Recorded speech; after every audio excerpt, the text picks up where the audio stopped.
Welcome to the Payroll Podcast with your host, Nick Day of JGA Recruitment, Specialist Payroll Recruiters. Hello and welcome to the Payroll Podcast. Today I'm absolutely delighted to be sat with Rebecca Mullins, Associate Director of the Payroll Advisory Practice at Deloitte. I've known Becca since 2006, so I'm really excited to have her on the pod because I know she has a wealth of payroll expertise in fields ranging from global payroll, payroll transformation, project management, payroll strategy, models, payroll applications, and payroll vendors, along with an awful lot more as well, which I think we'll find out during the course of this podcast. All in all, Becca possesses 19 years experience working in both payroll operations and consulting, and she is also a fellow of the CIPP. To add credence to all of this, Becca has been named in the Payroll World Top 50 for both 2015 and 2016, as well as the Reward Strategies Reward Top 300 for 2018. Right now, Becca is responsible for leading the Deloitte UK Payroll Advisory Practice, where she has been involved in project managing many standalone payroll projects, as well as the payroll aspects of some impressive large-scale global transformations. These are two areas I'm keen to discuss in more detail during the course of this pod, so please stay tuned. Becca has also worked on both vendor and client side on projects which have involved function reviews, global risk and compliance assessments, requirements gathering and documentation, vendor selection, and product evaluation. With all this experience, I can already see this is going to be an information-packed podcast. So let's get started. Welcome, Becca, to the pod. How are you feeling? I'm feeling great. Thank you very much for having me and for that wonderful introduction. 5 quick questions. Becca, many payroll professionals will be looking up to you and wondering how they can progress their own careers to reach a similar level within payroll. Therefore, I wondered if you could just provide a quick overview of how you got into payroll and the steps that led to you to becoming Associate Director for what essentially is one of the largest financial professional services consultancies in the world at Deloitte. So as you said in my introduction, I've got over 19 years payroll experience, and that's gained from a whole different variety of different areas that I've worked in. As many people do, I fell into payroll. I worked for a large retailer doing their control accounts and then moved to a much smaller organisation in their finance team. And the person who did payroll went off sick. And as we all wanted to be paid, I picked it up. Unfortunately, it was a real baptism of fire because the payroll system we were using was so basic. We had a lot of employees that were sales-based, so they're being paid commission, and the payroll system didn't accept decimal points. Okay. So having to put their values in for their commission was horrible because you had to draw where the decimal point would be to work it out. That system is so old and it's not used anymore, which is great for everybody. Once I left that company, I then moved to a payroll vendor and implemented their payroll systems, so really got to see about building payroll systems and the capabilities they have. Did that for a couple of years and then left and went to a financial organisation where I processed their payroll and then helped them implement a brand new system as well. By the time that had been implemented, it kind of got to the end of the 2 years, and that's at that point where I was kind of staying in the jobs for about 2 years and decided to move on, and was lucky enough to be on the healthcare implementation. At the time, it was the third largest Oracle implementation in the world, and that was a fascinating project just to see how they brought on a company, an organisation that huge, onto a payroll system. Following on from that project, I then came to Deloitte, where I've been now for 11 years, leading our payroll advisory practice. So built it up from the ground, from scratch, defining what we do in our services and offerings, building a great team that I've got working for me today, and delivering some excellent projects for clients. Fantastic. So you have essentially developed your experience from both starting in operational payroll, then getting the experience in implementation, which gave you some good hybrid skills, I guess, which has allowed you to pick up a role working with one of the biggest consultancies delivering both operational and implementation projects, which is great. I think that's important because you need to know actually how payroll operates in reality. Sure. It's great to go in and deliver someone a new process and a new way of working. But actually, if you don't understand how their payroll operates in a day-to-day business, it's very difficult to kind of give them a new process to follow that's actually going to work for them and be embedded and accepted by them. So how's the practice look different than now from when you started 11 years ago to where you are now? You've got a great team. It's obviously expanded. It's obviously got bigger. How's that looked? How's that changed? I think the variety of experience that we've got in the team. So we've had people that used to run clients' payrolls. We've got people that used to run in-house payrolls. We've got people very much focused on the RPA side of things. And we've got people with great project management experience to implement solutions and systems. So there's a whole variety, and we've all used different systems and we've all worked in different industries. Right. So the sort of breadth and depth of knowledge that we've got across this industry is amazing. Excellent. Fantastic. So obviously at Deloitte over 11 years, you've had a really varied role. Obviously within Payroll Advisory Consultancy Services, things are changing all the time as well. Presumably each client will come to you with a very unique payroll problem. We all know each payroll is very unique to the next. So presumably that will require a very bespoke potential solution or strategy or consulting approach to handle their unique problems. So with that in mind, are you able to provide any examples of the kind of payroll projects you've been asked to be involved in and how they vary? As you say, my role here over 11 years is so different and so varied, and the projects we do reflect that.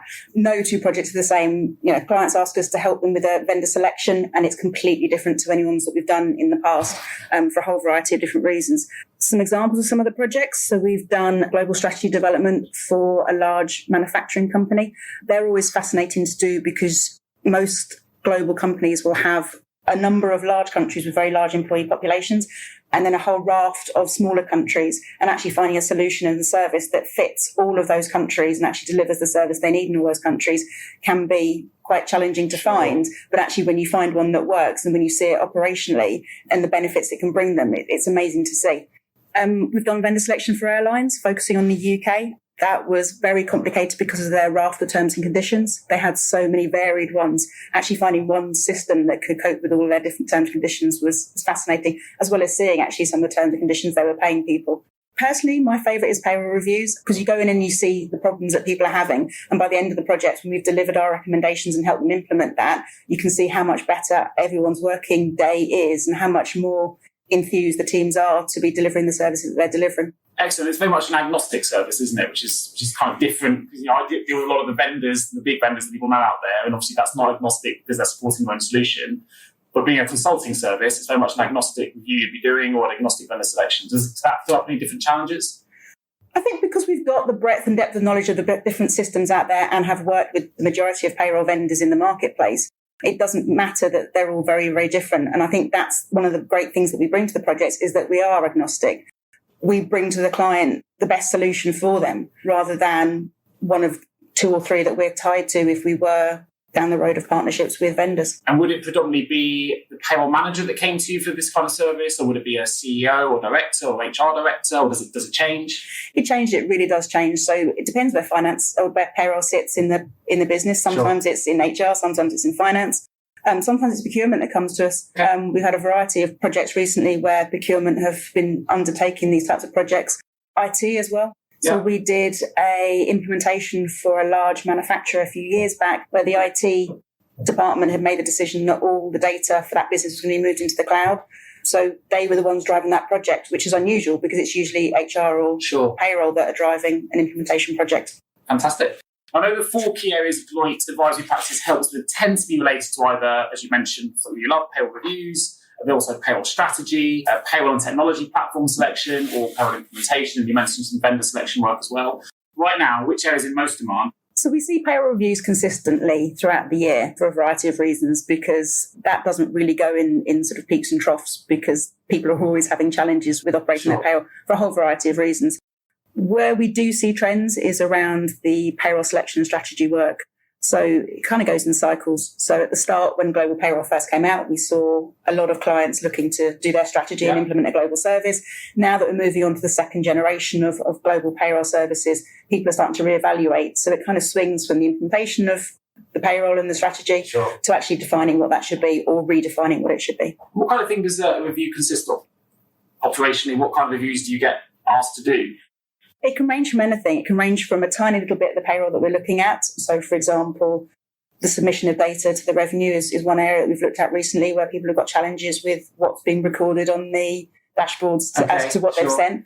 Or it could be a full-scale review. So for an airline recently, we're looking at a service from their payroll vendor, but actually we widened that out to look at what they were doing internally as well. And it wasn't just within payroll. We looked at HR as well because of all the data flows that were coming from HR into payroll, which were causing some of the challenges, and then from payroll into the payroll vendor, which again was causing some of the challenges. So it can be a tiny little aspect of payroll, or it can be the full scale, everything, all singing or dancing. Fantastic. Obviously, payroll and HR are sort of more aligned than ever now anyway, with data and technology improving. Yes. So certainly in payroll recruitment, we're seeing the role of the payroll function changing faster than probably ever before at the moment, predominantly due to it moving away from what has historically always been an administrative-focused function. You mentioned when you first started in payroll, it was looking at decimal points and very, very manual in the days of Kalamazoo and podcasts and things like that. But it's now moving much more to a strategic function, which I think is a good thing for the industry. Subsequently, for us, we're seeing an increase in businesses deciding to outsource its payroll operations, and that can be either to global or regional service providers. Why do you think this is? I think there's 4 reasons. I think it's efficiency and rationalisation. More and more global companies are starting to understand just what they're using to run payroll and realising that there's a whole multitude of different vendors and contracts out there that they're using. Sure. So there's a huge area for rationalisation. The growth of shared service centres is driving the efficiency side of things. So if you've got a shared service centre processing the payroll for 16 countries, it's not efficient to have 16 different payroll systems being used or 16 different vendors being used by that shared service centre. So efficiency and rationalisation. And then you've also got the technology and the legislation as well. Again, with a shared service centre, having somebody within there that understands the legislation for the countries you're processing is impossible. It's very difficult to find people with those types of skills and knowledge. So outsourcing it to a vendor who will take on the majority of that responsibility for the legislation for you, because you never ultimately give up the responsibility of your payroll if you outsource it. Essentially, I guess they take on the risk. They take on the risk, and they're the ones that are the experts in that country, in that legislation. So why would you struggle to do it yourself when there is a vendor out there that has the expertise? And also technology as well. The main systems in the marketplace to be able to run the payrolls for you. So why struggle internally with a system and have the maintenance of that? Why not outsource it to a third party? Sure. And obviously, we've been through some huge legislative changes over the last few years. We've seen the introduction of RTI. Which of those, or which of the most recent legislative changes going back over the last, say, 12 to 24 months have had the biggest impact on companies coming to you for advice, review, or assistance? I'd say national minimum wage has had a huge impact. We've done a lot of work with clients trying to understand how to pay employees. And it's not just the obvious parts around someone's age and what to pay them. It's all the other bits and pieces that make up their wages that are impacted by NMW. So you've got things like uniforms, how you make the deductions or how you equate the value of their uniform if they've got to wear a uniform that they've got to provide themselves, how you equate that to a salary to then calculate their NMW. And things like overtime as well has a huge impact on NMW. So I'd say that's probably the biggest legislation, and it's a focus at the moment of the revenue. And is there any legislation you're aware of that might be due to be released or coming out that you think is going to have a similar kind of impact? I think IR35 for the private sector is going to have a huge impact. The assessment of the workers to identify if they're an employee or not is going to take a huge amount of time and effort for companies when you think about the number of contractors potentially companies have working for them. More and more we're seeing that people are having to identify where these people are, and if they're not on the HR system and you don't have a proper record of who you've got in the business, it's very difficult to make sure that you're compliant and know that you've captured everybody to do that assessment. The other aspect of it is the data you're going to need on that employee to be able to make the assessment, because you then start to hit things like GDPR. So understanding what you can gather and what you need to gather and getting that right bit of information to be able to make that assessment, because ultimately it's the client that has to make the assessment. It's not the agency you've got the person from. So making sure you've got that data from the agency to be able to make that assessment is going to be a challenge for people. It's not a great example as well of just how complex payroll can be, at the granular level. Sometimes people, outside of payroll don't realise just how complex it is and how much you've got to take on board and how quickly it changes. No, it's not just data entry and button pushing. Definitely not. And you mentioned compliance and IR35 potentially coming in, and obviously national minimum wage. Compliance is always a hot topic in payroll. It's always a hot topic within any organisation. You mentioned GDPR as well being a huge compliance issue which has affected every business in the UK, no matter how large or small you might be. But payroll compliance, as you just mentioned, is incredibly complex. If you could recommend some practical steps potentially that listeners can take away from this podcast that they can then go and implement, perhaps help ensure that their payroll operations are compliant, and if there are any sort of compliance pitfalls that maybe they can look out for so they can protect themselves. Compliance is a huge area, and it's also a very interesting area. I think practical steps would include review. You've got to review what you're doing, whether it's weekly, monthly, quarterly, however frequently you need to do that. You need to review what you're actually doing. Payroll people are busy. We're not just sitting around for 2 weeks of each month waiting for payroll to start, but actually making sure you've got the time to actually do those reviews properly in the right areas is critical. I think there'll be different areas of focus for different industries. So depending on where you work, for example, retail and manufacturing have got very different complexities to sales-based staff or head office-based staff. So actually understanding what you need to be compliant for those particular industries and those particular workers is a key point. And I think awareness and involvement of the changes is another key step, making sure that you know what's coming up and how it's going to impact your business. Payroll are often the last to know when something's changing within a business and know the impacts of that. So, for example, if you're changing a shift pattern or bringing in a new type of employee, payroll needs to be involved in those conversations right at the very, very beginning to be able to give their advice and guidance to shape how you're going to operate this, as well as then be able to build the technologies, the interfaces and the processes and procedures to be able to cater for these employees. Excellent. I know that obviously a lot of payroll professionals are very concerned with the statutory legislative compliance and some of the things you mentioned there, which is dealing with every single day. You've spoken before about issues that outside of the statutory compliance, if you like, but also important for people to consider. So you're able to tell listeners something about some of the other areas that perhaps they should be considering in relation to compliance that could also have a significant impact on the employee experience if they're not managed correctly. So whilst legislative compliance is critical to a payroll team, there are a variety of others. So there's obviously the contractual obligations, making sure you're paying people correctly and on time, and again, in line with their terms and conditions. You've also got ethical compliance. So depending on where your business is located, there may be green policies you've got to adhere to. Again, that's going to be critical for the terms and conditions and actually how you pay people and the schemes and benefits you're providing. And then you've also got, if you've got a multinational country, multinational payroll, you've also got cultural compliance as well. Understanding the nuances of how you pay people and how you deal with people in various countries can be huge. Getting it wrong, you're going to impact the employee experience and open the company up to reputational damage, potential fines and penalties. Sure. I think the brand damage is something that is often underestimated. Payroll has, as I mentioned in the previous podcast, has a direct effect on employee attrition. People's pay is incorrect or there are issues or you're fine, and it can have a direct effect on people working within that function. If they don't trust the payroll, don't trust that they're going to get paid on time, eventually they're going to look elsewhere. So I think it's really, really good to emphasise how important it is to get it right. I think especially now as the revenue are publishing lists of people that have been non-compliant. Sure. And actually you can just Google companies' names before you go and interview with them. You Google to see something about the company. You don't want the first thing that comes up is something around non-compliance, because it's going to shape your view of potentially a future employer. Absolutely. Fantastic. Well, look, we're going to go into the next section, which is to find out a little bit more about you. Time to find out more about you. How would your friends describe you, Rebecca, and how would your work colleagues describe you? It's always a difficult one to answer. I think friends would describe me as funny, loyal and kind. And I think work colleagues, probably thoughtful, supportive, and a perfectionist with an eye for detail. Okay. Any examples of your perfectionism? Is that a word? My team hate it because I can look at PowerPoint slides and tell them things aren't aligned or in a different colour or a different font and something's slightly off. Your PowerPoint OCD? Slightly. Excellent. Tell me something about you then perhaps other people won't know about you. I'm an adult fan of Lego. I can happily spend a while away a weekend building a new model. So recently we've had the Hogwarts model was released, which is looking very impressive on my kitchen table. It replaced the Taj Mahal, which was getting a little bit too big and taking up too much space. So I had to take that down. But yeah, some of the new Lego models that are coming out are great. That's definitely something that I didn't know. I've got to ask, what's the most impressive thing you built out of Lego? It was always the newest thing that I've got, which I always think is more impressive. I think the Taj Mahal, because I had to wait for it to be re-released, because they ceased selling it around about 2007. You could buy it for about $3,000. And I thought, I'm not spending that much on Lego. But they re-released it last Christmas, so I got a little bit overexcited and pre-ordered that. Do you keep them built afterwards? For a while, I keep them up, but then I usually replace it with something that's come out that's more new. Fantastic. Excellent. It's a little bit different. We always do this in the podcast. So you are abducted by aliens and you want to know more about our species. What item would you take with you? I think it's an obvious one that everyone said. It's an iPhone.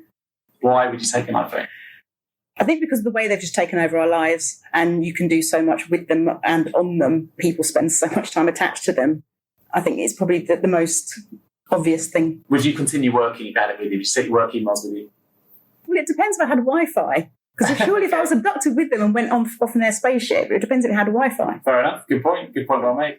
What game or instrument would you teach them? I would teach them a card game, Canasta. I don't know many other people who can play it. I think I've ever heard of it. Well, exactly. So if I taught someone else to play it, then I could play it with them rather than having to play against computers and computer programs. What is Canasta made with ordinary playing cards? Yeah.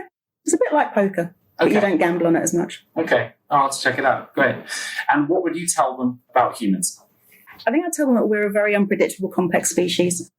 And trying to understand this, I think, is near on impossible. Just when you think you've got to a point where you do, something happens and you just think, I have no understanding of this. Fantastic. Great answer. 5 quick questions. Well, I'm going to delve back in. I want to find out more about your 19 years experience in payroll and try and find out a bit more how that's your influence on the industry, really. So you've obviously seen the industry change a lot during the last 19 years. How does payroll compare now to what it was like when you first started? I know you touched upon some of the manual processes you were first involved in, but what else have you seen change? I think in some ways it's changed a lot, and in other ways it's not changed at all. I still remember implementing a payroll solution for a client years ago, which had proration, and they thought that was black magic. There's still systems out there today that don't have that. In some ways it has, and in some ways it hasn't. I think the way it hasn't changed is around data. Payroll is still expected to be the data owners of the data they're processing, and also the correctors of that data, when actually they're not the owners, they're not responsible for that data, but they're still expected to fix it and be responsible for it and answer all the questions and queries about it. If a manager signs off someone's timesheet, payroll shouldn't have to be the one that checks that and say, it looks a bit odd, it doesn't look right, are you sure they did this number of hours? The manager needs to take responsibility for what they've signed off. Sure. Payroll should just be processing it. And in that way, it frees payroll up to do the more strategic, more interesting things for them to do and actually add value back to the business. Because if they're spending all their time checking data and correcting data, that's not bringing a huge amount of value from their knowledge and their skill set to the business. Sure. Einstein famously said that insanity was doing the same thing over and over again and expecting different results. We believe it's time to try a new approach to recruitment. JGA Recruitment specialise in recruiting the top 15% of payroll and HR talent using innovative 24/7 attraction strategies that are proven to improve quality of higher candidate retention and return on investment. De-risk your recruitment process today and hire better talent faster with JGA Recruitment. Visit jgarecruitment.com to find out more. Something we're really passionate about on the podcast is talking about elevating the industry, bringing it to the forefront of people's minds, and really, I guess, talking about how complex and important it is for any business to run smoothly, to have a really good, efficient, compliant function underneath that. Have you seen the payroll industry elevate itself in the last 19 years that you've been in it? Because I know when I first started in recruitment 16 years ago, it was very much a back office, no windows, one person sat in a corner still processing payroll. I think it's changed loads since then. I think it has a much greater voice within business functions. But have you seen, in your estimation, have you seen the business rise, or is it still a long way to go? I think it's still got a long way to go. I think it's got more of a voice than it did. I think with a lot of the changes that are making it more visible, things like pension auto-enrollment and RTI, I think that's helped elevate it. But I still think there's a long way to go. Even within businesses, having someone that actually champions payroll and is responsible for it globally and actually is a senior person, so either C-suite or sits on the board, actually fights payroll's corner and elevates it at that level, I think is critical. We did a project recently for a global firm that's got multiple entities within a country, are in multiple countries. And there was a huge amount of rationalization and cost savings and efficiency that could be gained by that business. But because they ultimately didn't have one person responsible for payroll at the sort of top group level, there was no drive and there was no desire across the rest of the business to actually change the way they were working, because payroll was just thought of as a back office function.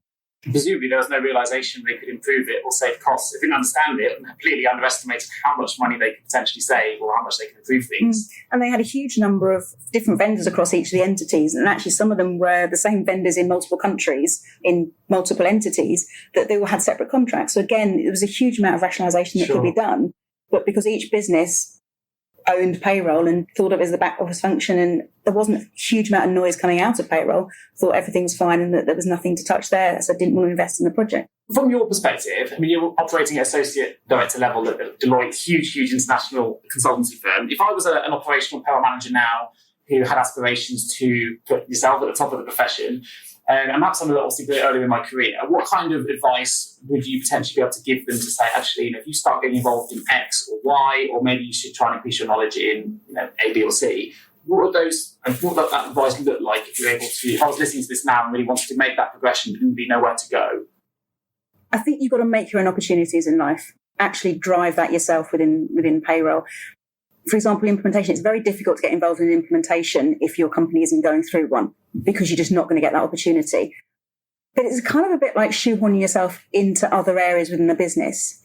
So, for example, if you see that, for example, finance are going through a transformation and implementation, or HR are, then both of those areas are impacted by payroll. Sure. So it's actually kind of forcing yourself into that project and shoehorning yourself in and saying, actually, you need to be thinking about about payroll and me in this project. So we've done a lot of projects where there's been an HR or finance transformation and they've taken the decision that payroll's out of scope without fully realising that actually if you rip out an HR system, how's the data going to get into payroll? And the same way with finance, if you change all your finance systems, how's that data from payroll going to get into the finance system? So actually, it's about being vocal yourself and finding those opportunities to get yourself into those projects and to give those opportunities. So, for example, if you see something that's going on within your company that's going to impact payroll, speak up and actually say to them, I'd like to be involved in that meeting. Payroll has something to say in this. It will impact payroll. Externally, there's a huge amount of opportunities to get involved in things. So CIPP are always looking for people to be on panels and be involved in roundtable discussions. Get involved in those. It'll increase your knowledge and also give you a voice to be able to speak up about it. And then from what you learn about those meetings or at conferences, you can take back into the business and say, actually, this is what's happening. This is coming. So there's new legislation or something that can actually drive improvements within your team and actually could drive to you having an implementation, and then you learn on the job. Excellent. Fantastic advice. Brilliant. So with some of the challenges we know ahead of us in payroll coming through, what do you think, in your mind and what you're seeing in the industry, what are the most positive challenges, if you like, that are going to hit the industry in terms of going forward, if we could go and improve the industry? I think RPA is going to have a huge positive impact on payroll. I think people are a bit fearful of it, but actually the benefits it can bring are going to be huge. It's not going to replace people. It's not going to replace whole processes. It's going to replace the tasks. Yes, there will be some people that are quite happy sitting there doing data input and data entry, but the majority of people don't particularly enjoy that aspect of their job. So if you can replace that with a robot, it frees you up to do the much more interesting things. Robots can do programmed tasks. They can follow programmed sort of instructions, as you will.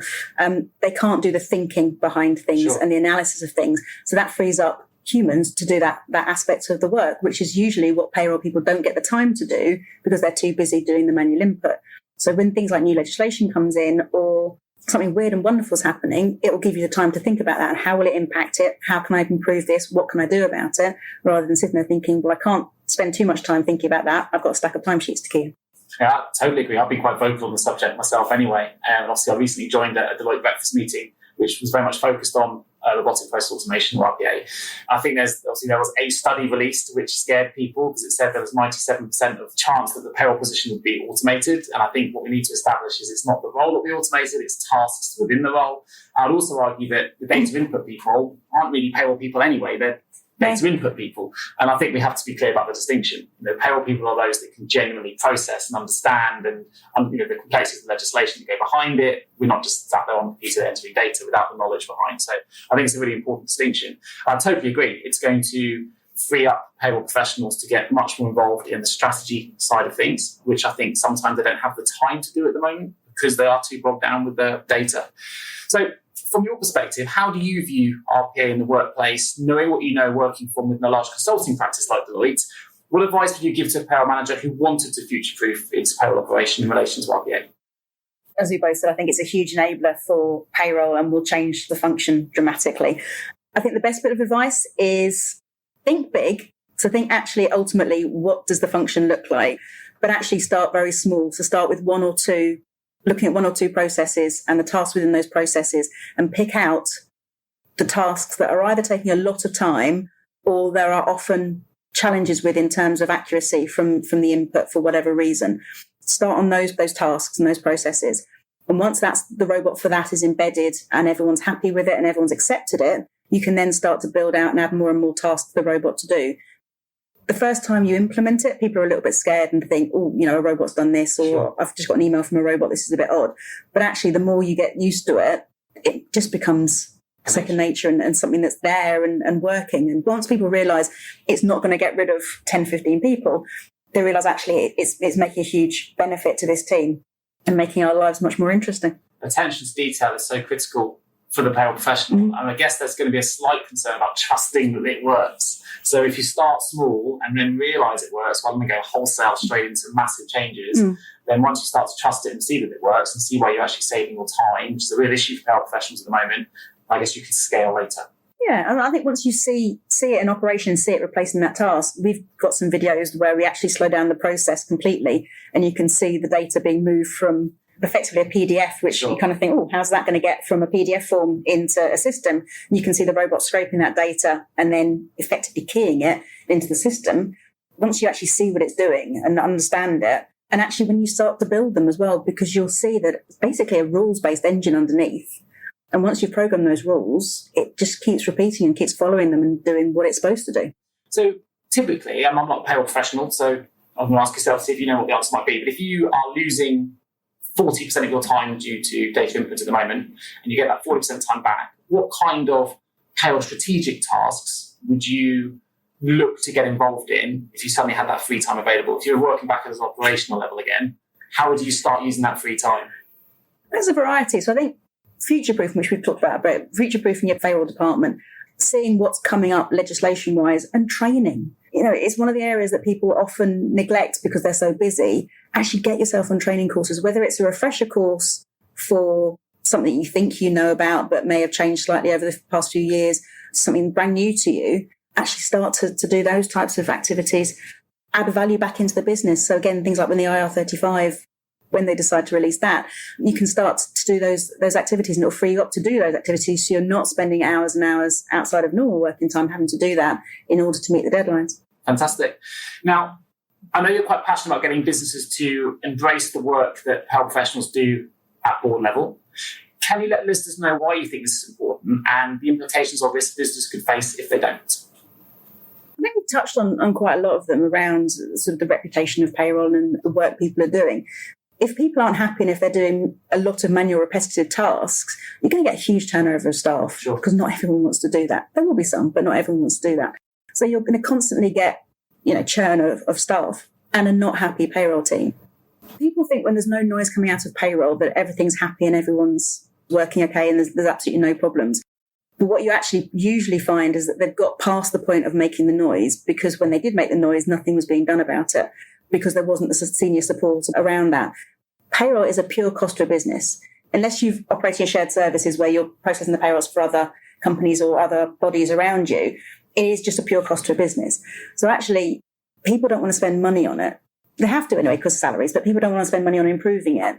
But actually freeing up that time to be able to say, look, this is what's happening. This is what we need to be able to do. And having senior support to say, well, actually, this isn't the right way we're doing things. We're doing things manually. We're at risk of being non-compliant. And having someone senior understand that to actually drive what we do, it's going to be great for the business and great for the reputation of the payroll team. Totally agree. So if I was a CEO, for example, and I came to you and said, look, all I know is I'm a big business, multi-million-pound business, whatever it might be, and I've got a payroll function. All I understand is payroll pays people. I don't really know much more than that. I know it's very expensive because all I do is pay the wages and there's a lot going out for that function.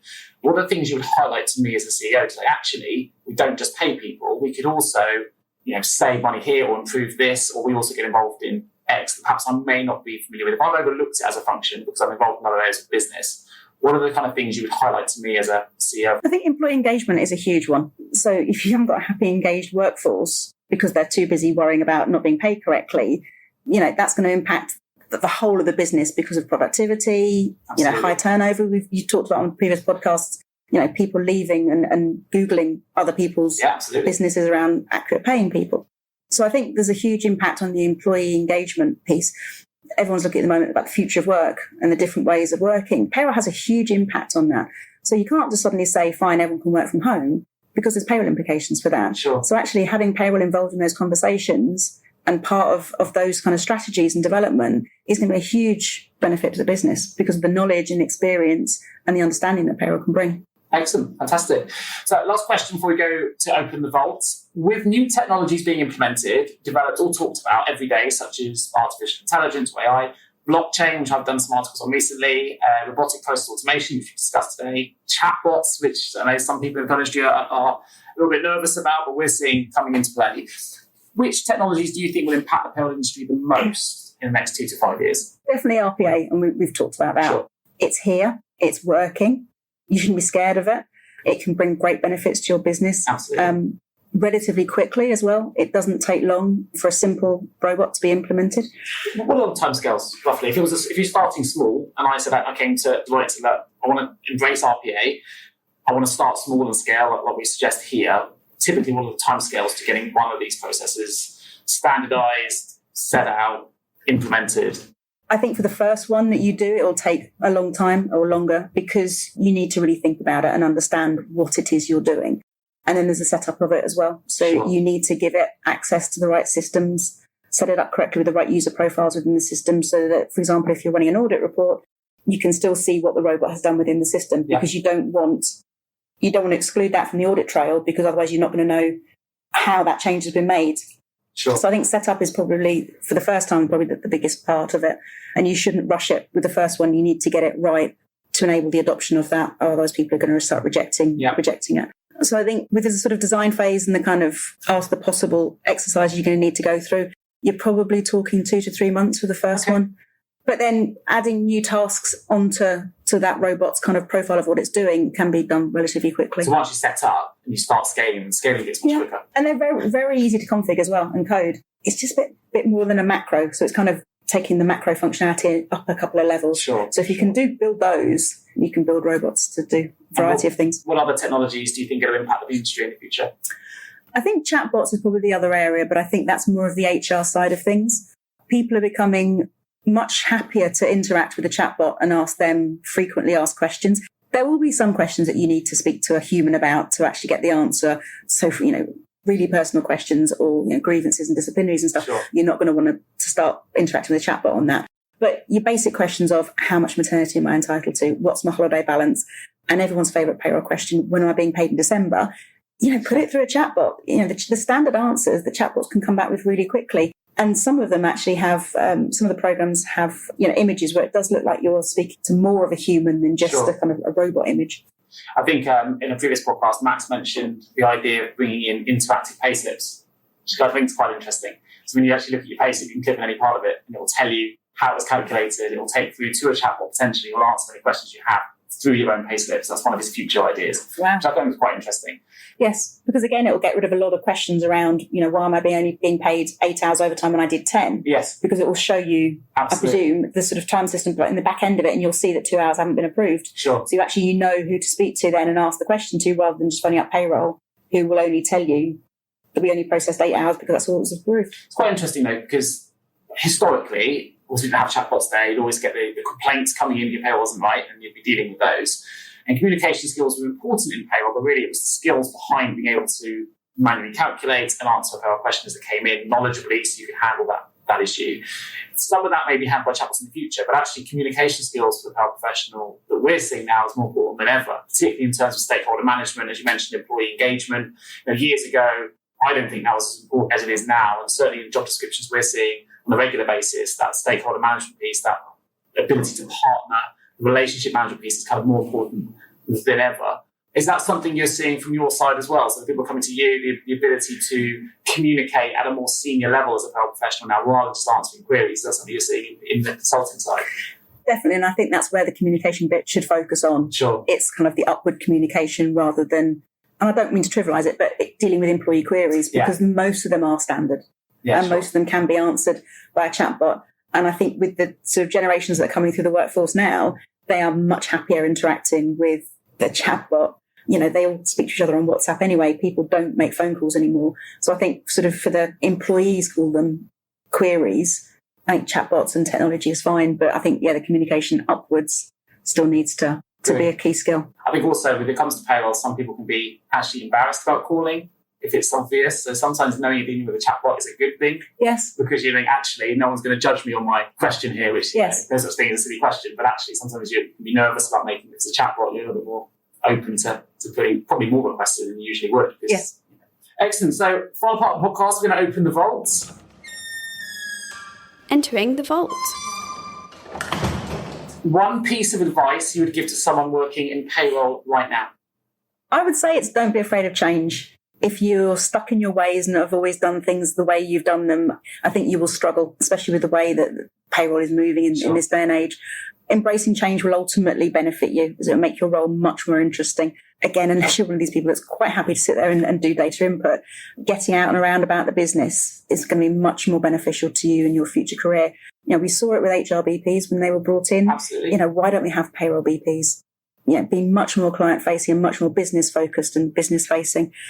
As everyone's saying, it's an exciting time to be in payroll. And being at the forefront of change and technology and embracing that is only going to be beneficial to people, both in their current careers and their future careers. Fantastic answer. I think it's totally agree. I think payroll business partners is a role that we will start to see coming in, actually, to be fair. Yeah. We're already seeing some change for payroll analysts coming in with big data changing things.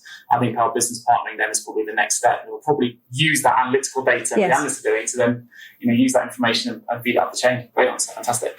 So with the benefit of hindsight, what would be the one career decision you would change? I know everyone says this, but I think if I'm honest, I don't think there are any career decisions I would change, because I don't think I would be where I am today with the skills and experience I've got if I hadn't have had all the experiences I've had to date. And that includes here with the different projects and things I've been involved in.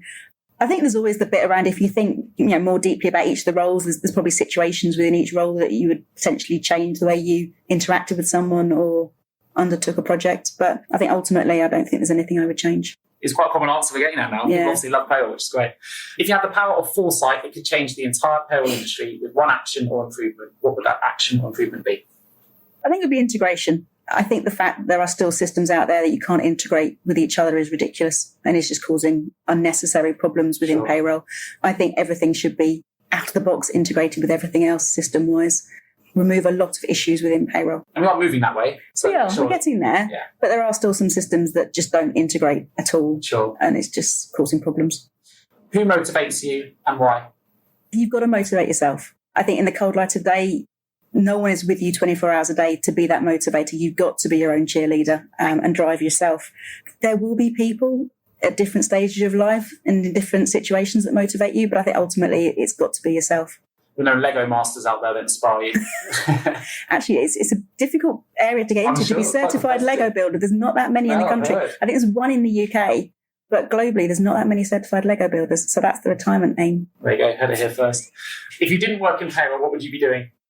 I think I've answered that one already. Lego. Be a certified Lego model builder. You'd be number 2. Fantastic. I will ask one final question just to finish off the role. Why do you love working in payroll? I've always had a financial mind. I like puzzles. Ultimately, when I first started, it was the kind of puzzle aspect of it. So things like implementations and reconciliations. It does, massively. When I first started in the implementations, it was when you do the reconciliations, why is this not reconciling? Why is this not balancing? What's the puzzle part of that? But then it's just a fascinating area. There's always something new. There's always something changing, whether it's a new technology. So with things like the rise of Workday in the UK, we're starting to see a large number of clients take that application up. So we're starting to see a lot more work in that area. There's new legislation every year. There's something always going on or changing that keeps it interesting and fresh.